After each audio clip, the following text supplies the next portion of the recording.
जय श्री राम।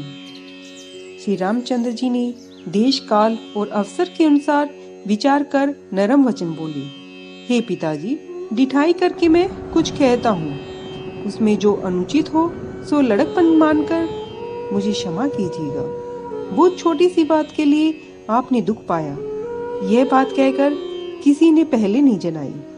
स्वामी को देखकर माता से मैंने पूछ लिया, उनसे ठीक बात सुनकर मेरे अंग शीतल हुए। हे पिताजी, मंगल के समय प्रेम में वश में होकर सोच छोड़कर प्रसन्न हृदय से आज्ञा दीजिए। यह कहकर प्रभु रामचंद्र जी पुलकित हो गए। इस पृथ्वी पर उसी का जन्म धन्य है जिसके चरित्र को सुनकर पिता को परम आनंद हो। चारों पदार्थ उसकी हथेली पर है, जिसे अपने माता पिता प्राणों के समान प्यारे हैं। आपकी आज्ञा पालन कर जन्म का फल पाकर मैं जल्दी लौट आऊंगा। मुझको आज्ञा दीजिए।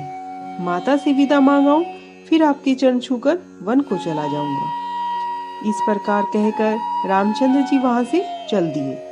राजा ने दुख के मारे कोई उत्तर नहीं दिया। ये बड़ी तीखी बात नगर में ऐसे जल्दी फैल गई जैसे डंक मारते ही बिच्छू का विष शरीर में चढ़ जाता है।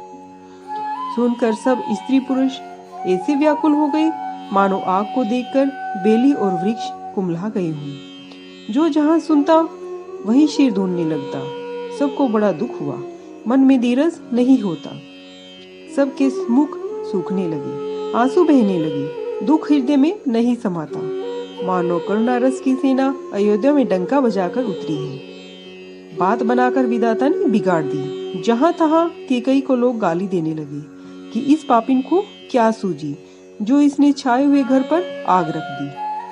यह अपने हाथ से अपनी आंखें निकालकर देखना चाहती है, अमृत को फेंककर विष चखना चाहती है। टेढ़ी, कठोर, दुर्बुद्धि और अभागी कैकेयी रघुवंश रूपी बास के वन के लिए आग बन गई है। पत्तों पर बैठकर इसने पेड़ को काट डाला, सुख में दुख की डहा रच दी। इसे रामचंद्र जी सदैव प्राणों के समान प्यारे थे। अब कौन कारण खोटापन ठान लिया। कवि सत्य कहते हैं कि स्त्री का स्वभाव सब प्रकार से अगम, अथाह और गुप्त होता है। अपनी परछाई चाहे कोई भले ही पकड़ ले, परंतु स्त्री की चाल जानी नहीं जाती। अग्नि क्या नहीं जला सकती, परंतु समुद्र में क्या नहीं समा सकता। पर स्त्री क्या नहीं कर सकती। संसार में काल किसको नहीं खाता। क्या सुनाकर ब्रह्मा ने क्या सुनाया, क्या दिखाकर क्या दिखाना चाहते हैं। कोई बोला राजा ने अच्छा नहीं किया, विचार कर दुर्बुद्धि कैकेयी को वर नहीं दिया, जो हठ के कारण सब दुखों के पात्र हुई। स्त्री के वश में होकर राजा का ज्ञान और गुण जाता रहा। जो धर्म की मर्यादा जानते थे वे चतुर लोग राजा को दोष नहीं देते थे। ये एक दूसरे से शीर, दधीची और हरिश्चंद्र जी की कथा कहते थे। कोई कहने लगे कि इसमें भरत की सलाह है, कोई यह सुनकर उदास होकर रह जाते। कोई हाथों से कान मूंदकर दांतों से जीभ दबाकर कहने लगे कि यह बात झूठी है, ऐसा कहने से ही तुम्हारे सत्कर्म नष्ट हो जाएंगे। रामचंद्र जी तो भरत को प्राणों से प्यारे हैं।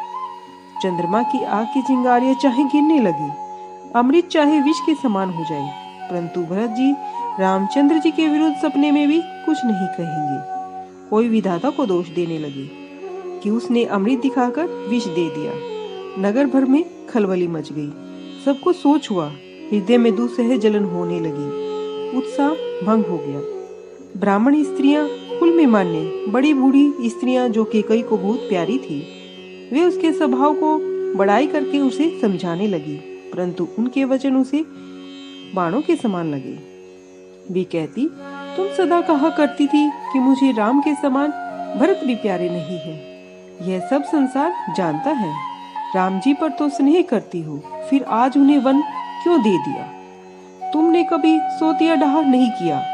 तुम्हारे परस्पर प्रेम विश्वास को सारा देश जानता है। अब कौशल्या ने क्या बिगाड़ा जिसके कारण तुमने सब नगर पर वरज गिरा दिया। क्या सीता जी पति का साथ छोड़ सकेंगी? क्या लक्ष्मण घर में रह सकेंगे? क्या भरत जी अयोध्यापुरी का राज्य करेंगे? और क्या राजा बिना राम जी के जी सकेंगे? ऐसा विचार कर हृदय से क्रोध को दूर करो और शोक और कलंक की ढेरी मत बनो। भरत जी को अवश्य युवराज बनाओ, परंतु रामचंद्र जी का वन में क्या काम है? रामचंद्र जी राजे के भूखे नहीं हैं। वे धर्म धुरंधर और सांसारिक सुखों से उदासीन हैं। इस पर भी तुम्हारी शंका दूर न हो तो घर छोड़कर रामगुरु के घर में वास करो। यह दूसरा वर राजा से मांग लो। क्या रामसरी के पुत्र वन के योग्य हैं? सुनकर लोग तुमको क्या कहेंगे? हमारा कहा नहीं मानोगी तो कुछ भी तुम्हारे हाथ नहीं लगेगा। यदि इस समय तुमने कुछ हंसी की हो तो उसे प्रकट कह दो। जब जल्दी उठो और उसी उपाय को करो जिससे सबका दुख और तुम्हारा कलंक दूर हो जाए। जिस भांति दुख और कलंक दूर हो वही उपाय करके कुल की रक्षा करो और हट करके रामचंद्र जी को वन में जाने से रोक लो। दूसरी बात मत चलाओ। जैसे सूर्य के बिना दिन, प्राण के बिना शरीर और चंद्रमा के बिना रात होती है, तुलसीदास जी कहते हैं इस प्रकार प्रभु रामचंद्र जी के बिना अयोध्या सूनी हो जाएगी।